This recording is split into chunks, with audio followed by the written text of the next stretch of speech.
NEET पर सदन में चर्चा कराना चाहते, छात्र भी यह चाहते हैं। जिस नियम के तहत चर्चा करानी है, जितनी देर तक चर्चा करानी है, नीट और उससे जुड़े मुद्दे पर सदन में चर्चा करिए और आप चर्चा से भाग रहे हैं। सरकार चर्चा कराने को तैयार है, लेकिन आप संसद को बंधक बनाकर रखना चाहते हैं, कामकाज नहीं होने देना चाहते, समय बर्बाद देश का कर रहे हैं। आपके पास भी यदि कोई सुझाव है तो सदन में चर्चा कीजिए, लेकिन आपकी मंशा युवाओं को गुमराह करना है।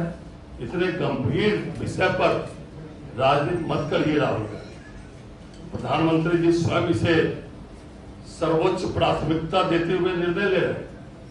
माननीय प्रधानमंत्री जी ने स्वयं कहा है कि देश के युवाओं का हित और उनका भविष्य हमारी सर्वोच्च प्राथमिकता है।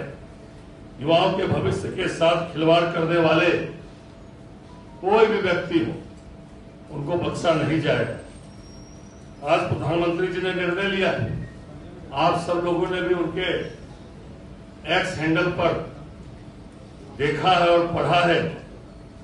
पेपर लीक के सभी मामलों में दोषियों को जल्द से जल्द कठोर दंड देने के लिए, केस के त्वरित निस्तारण के लिए फास्ट ट्रैक कोर्ट का गठन किया जाएगा।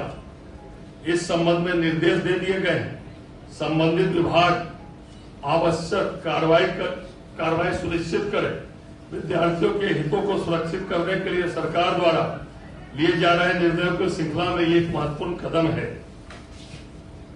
राहुल गांधी जी, पेपर लीक एक समस्या है और आपकी सरकार के समय में भी दर्जनों पेपर लीक हुए थे, लेकिन यह मोदी सरकार है जिसने परीक्षा को लीक प्रूफ बनाने के लिए कड़े कानून और प्रशासनिक कदम उठाए।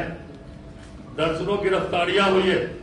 पिछले एक महीने में 3 लीक प्रूफ परीक्षाएं आयोजित की गई है।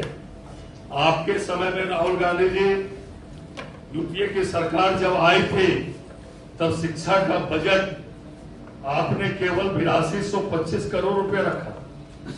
आज 1.39 लाख करोड़ रुपया है। एम्स, आईआईटी हो, कॉलेज हो, आईआईटी कॉलेज हो, सीट्स हो, सब में काफी वृद्धि हुई है। कांग्रेस सरकार की तुलना में हम इसमें पढ़ना नहीं चाहते, लेकिन जिस तरह छात्रों के आंदोलन को कब्जा करके आप लोग अराजकता फैला रहे हैं, यह किसी हालत में भी उचित नहीं है। देश के लोग भी देख रहे हैं और छात्र भी देख रहे हैं। विपक्ष की राजनीति अब विचारों से नहीं चल रही है, वायरल मीडिया से चल रही है।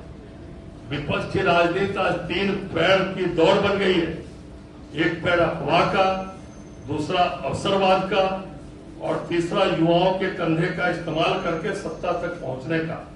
इनके पास न विजन है, न समाधान है, बस एक मुद्दे पर सनसनी पैदा करने का इनका अभियान है।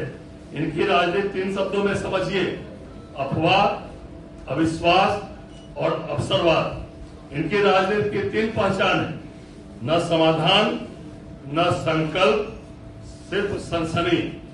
जिस तरह कल पटना के अंदर उत्पात मचाया गया, कई लोग चिन्हित हुए, दूर दूर तक उनकी शिक्षा से या छात्र से कहीं भी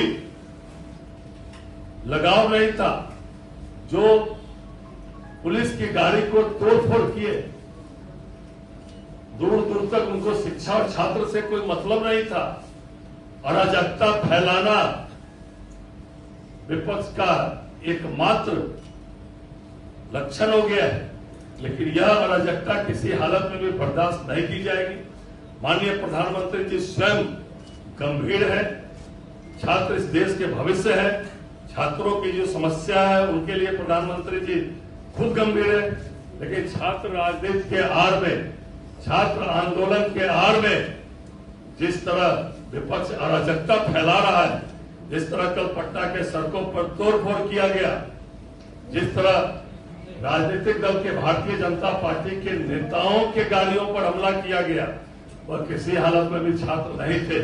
ऐसे विपक्ष के मंसूबों को कामयाब होने बिहार के और देश की जनता नहीं दी।